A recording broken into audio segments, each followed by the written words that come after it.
that it brings me. Like, Ghana is my peace. And sometimes my local Ghanaian friends don't understand, which I also get why they will think, why is it? But to me, it's my peace.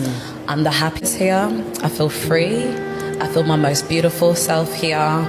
Sometimes I even sit in the cars and I look at the billboards and seeing like beautiful black women, black people. Like in the UK, it's a white man's world. Like, so to see yourself reflected on these billboards is almost like this is where I belong. This is my home. So I want people. So today we are going to be reacting to reasons why foreigners are moving into Ghana, or reasons why foreigners are choosing Ghana. So yeah, if you're new, please subscribe. If you're old, keep on watching. After that, I'll bring my opinion. Let's dive straight into the video. Subscribe. Why did I pack up my things and relocate to Ghana? Let's go. I was just tired of the rat race, tired of the weather, tired of just surviving and not living. And to be honest, I wasn't sad or depressed, but I just felt like I wasn't living a fulfilled life. Like I was just going through motions, and I knew life had to have more than just that. And so I had an awesome opportunity to come to Ghana last year. I spent 30 days, and in that time, I did it from a non-tourist lens. So I got to live in the local community. I got to experience the power outage. I chose to move to Ghana. Here is a short response. There's many reasons, but I'm going to start with one. Let's go. So I took a class which was international business, and in the course we were supposed to present a country which we would like to do business in. And most of the people chose France or England or Japan, and there was very few people who looked like me in the class anyways. I wasn't surprised, but I was like, I want to do something different. I want to do a black nation. And I did a short little research. First thing I checked was stability, and Ghana was like in the top 5. And this was like in 2014 when I was in university. And then I checked other factors as well, ease of doing business, corruption level, etc. And when I did Ghana, people were so impressed, and most of them had not heard of Ghana. But one of the reasons why I chose Ghana was, statistically speaking, in comparison to other African nations, not saying it's the best in everything, it consistently ranked in the top 10 or top 5 for positive attributes within African countries. So, yeah. I moved across the world for a boy. My name's Aquia, and today get ready with me while I tell you about why I moved to Ghana. So in 2023, I got my mission call for the Church of Jesus Christ of Latter-day Saints to serve in Ghana. And something about missions for my church is that you don't really get to choose where you get to serve. It can be locally, it can be outside of the country. I'm from the US. It literally you can go anywhere speaking any different language. And like I said, I got called to Ghana in 2023, and there's this place called the MTC, which stands for the Missionary Training Center. And there, you can be there anywhere from like 3 weeks to like 9 weeks or something like that. And it was there that it was love at first sight. No, I'm just kidding. That was where I met my husband. To keep a long story short, I thought he was the cutest person ever. We kept in touch. I served for 18 months here in Ghana. He served for 2 years in Cameroon. And when he got back, there were certain rules we had to follow. Anyways, so we didn't call each other those whole 18 months and 2 years. We did not call each other. We'd keep in touch occasionally, but it wasn't like an everyday thing. And then when he got back, we started calling for hours at a time. And my mom was like, look, Hannah, you can't just call somebody for the next who knows how many years. I think you should go and figure things out. And so that was what I did. I left my house. I moved across the world for a boy. Now we're married, and now I live in Ghana. Got to experience the heat, and I got to experience what is life with a slower pace, not having some of the conveniences from a paved road to even ordering like Amazon. But all of that was just like, it felt good to say, this is where I wanted to hit my reset button, and it's the best decision that I made. And so, many of you are also saying, so When I was in the States, at some point, I had over a dozen of rental properties and I lost all of them. And throughout the years, I was trying to rebuild. It was either too expensive or the inventory was low. It was just really frustrating because I couldn't, achieve or rebuild what I actually lost. But coming to Ghana, I see a clear path. I'm able to rebuild. I see that I can make an impact, help people with jobs, help people with housing. And to me, that is well worth everything that I went through just to get here. So if you're considering coming to Ghana, the first thing I would tell you to do is come and visit. Don't listen to me and to other people. You need to come here and experience it for yourself. Can you deal with the slower pace? Can you deal with the heat? Can you deal with not having some of the conveniences that you're used to? And more importantly, can you come with patience? Because Ghana will test you in many ways when it comes to patience. So I will also say, once you come and visit, then put together a plan. How do you see your life here? What do you want it to feel like? What is going to be your income? If you're thinking about doing a business, I will tell you there's so many opportunities.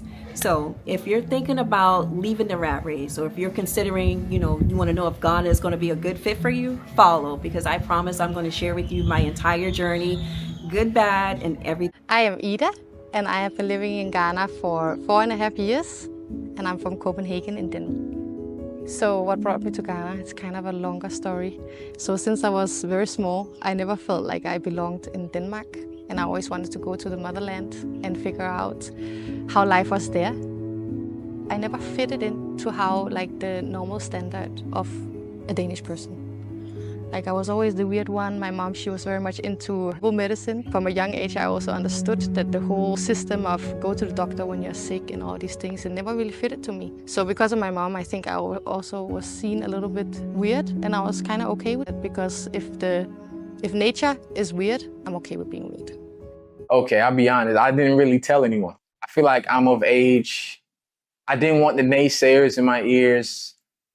I didn't want anyone to talk me out of something that I felt so strongly spiritually resolved to do. Of course, I told my immediate family, I told people important to me, and they was overall supportive. My mom was more supportive than my dad was, but it was based off of their perception of Africa.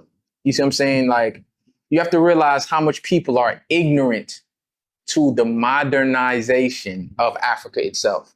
This is not Africa 1920, 1930, 1940. This is Africa 2026. So I don't think there's any place on earth today that's so underdeveloped that they lack common technology. I moved to Ghana, and now I'm literally living here for the next months, building an NGO project just because one day I decided to join a university in which every semester is in a different country, and we build a business in every single country that we move to. So I have lived in Dubai for 4 months. I've built an e-commerce business there. I've lived in India for 4 months, and I've built a D2C brand there. I've also lived in Singapore and Malaysia and built a Kickstarter campaign there. And now I'm in Accra, in Ghana, and I'm helping to build an NGO project. Where do you think I will go after Accra though? When I first moved to Ghana, I didn't know anyone. It was during COVID-19. I literally booked my one way and I was like, listen, I'm out. I knew I wanted to stay in Accra because I knew this is where everything happens. Yes, it was very hard, I'm not gonna lie, because I felt like it wasn't as easy as making friends, abroad. And on top of that, I felt like there was a lot of groupie kind of energy. If you're in, cool. If you're not part of us, stay out. And don't get me wrong, I also met fantastic girls, but most of them actually left after a while. When there's a problem, there's always a solution. And this is one of the problems that I encountered. I've decided to build this space for sophisticated girls who are flying in, and even the girls who are already over 200, and I wasn't expecting this at all, but clearly it means I'm not the only one that feels this way. I wasn't the only one that went through the same issues. We can actually be connected. There might be something that you do that I need, and there might be something else that someone else in the community does that you may need. So let's just connect and interact and get to know each other more. So if you think that this is for you, join the wait list. I'm gonna officially launch in December, and stay tuned for more.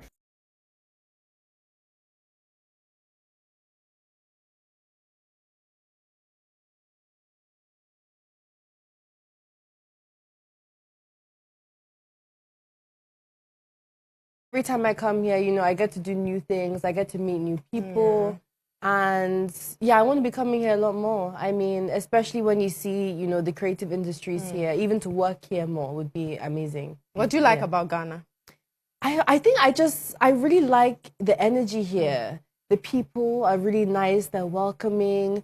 Your food is good. What have you been eating? I think, is it called red? When you just have beans. like beans and, you know, I really like my With the beans, my plantain. rice, like wache. Really yummy. So You say you're vegetarian, I'm right? vegetarian. So you Really? just take the meat out. I guess I'm here for that, but for me, it's like a lifestyle thing. I like to be high energy. And yeah, I've been a vegetarian for over a year now.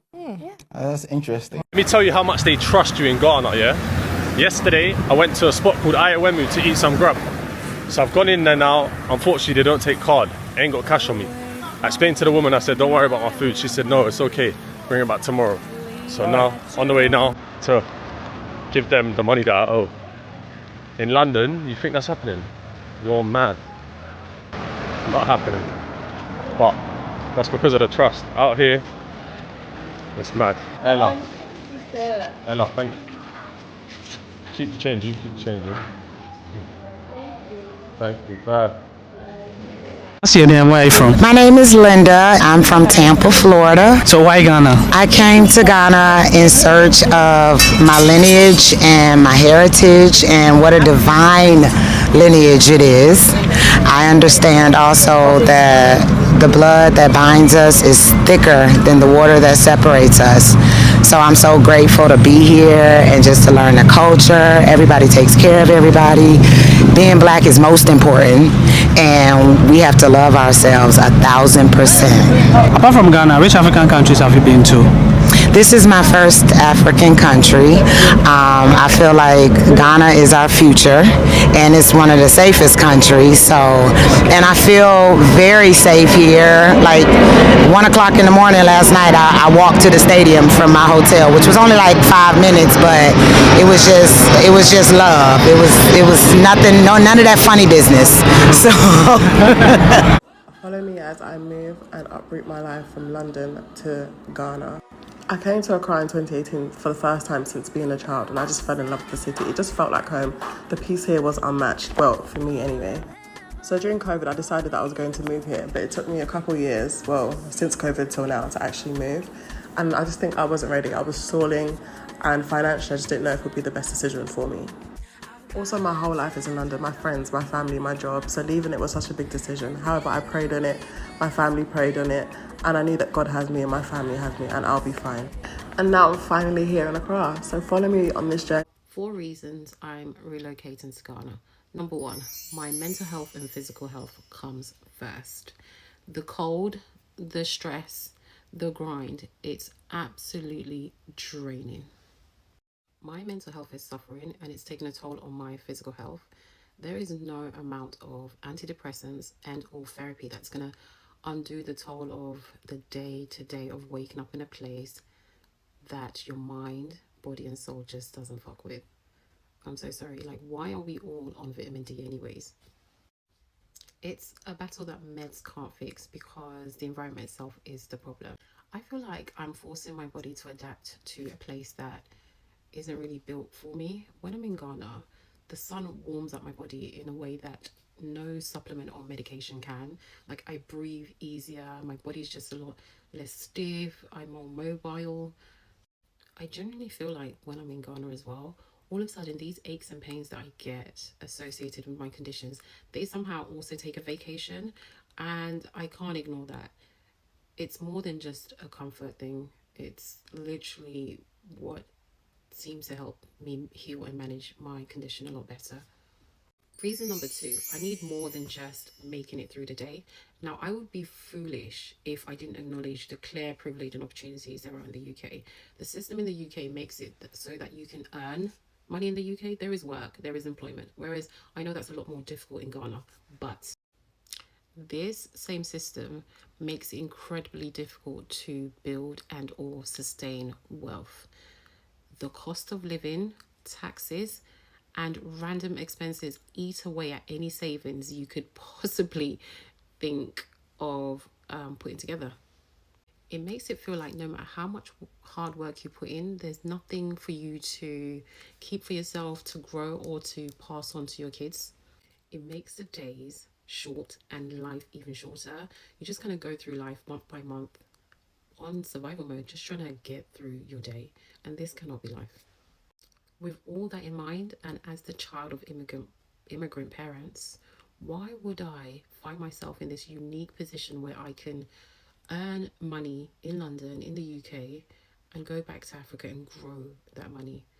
It just feels like such a missed opportunity, and I'd be doing myself a disservice if I didn't take advantage of that.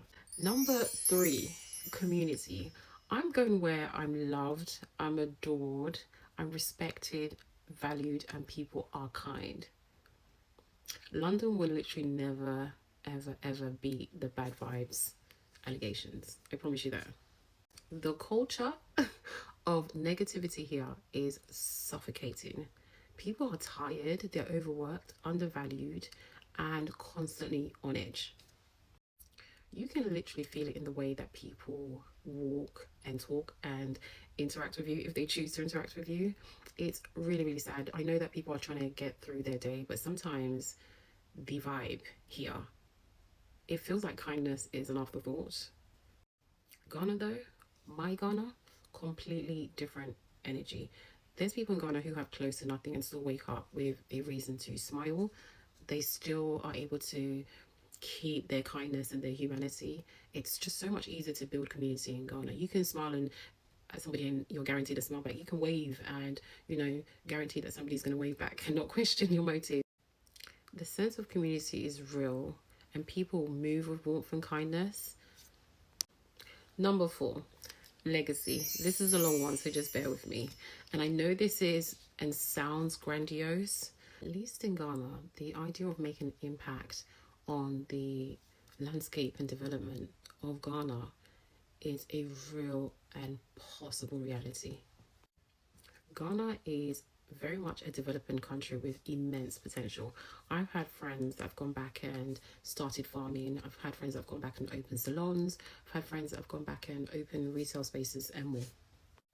People are actively moving back and building themselves a future.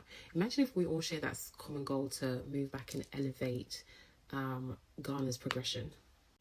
There is something so poetic about how our parents migrated here with hopes and dreams of like giving us a better future. They faced so much adversity just so they could give us these advantages. And now here we are as a generation of immigrant parents, or let me speak for myself. Here I am in a place where I'm finally realizing that perhaps the place our parents left behind to make a better life for us is the place that we need to go back to create a better standard of living for ourselves. I find myself in a position where I'm asking myself questions. Is there a legacy here in London that I can leave for my son? Or am I here working to survive and being born and raised in Germany, from the moment I understood language, I was called the N-word. So that sense of belonging. Ghana to me is forget about the nightlife, forget about the dirty December and so on. It's actually the peace that it brings me. Like sometimes I'll just go to Labadi Beach, walk out or ride a horse and I'll just take in the ocean, take in the sun, take in the air. And in that moment, I feel the most alive. In that moment, I'm like, God is alive, God is real, and I'm alive. And it just feels so beautiful. It sounds cliche, but I promise you that is when I'm like, life is good. You know, everybody has different opinion and different reasons why they're coming to Ghana or they're moving from UK, America, or whatever into Ghana. Somebody was talking about the weather, somebody was talking about the pressure, mental health and stuff. So everybody have different opinion.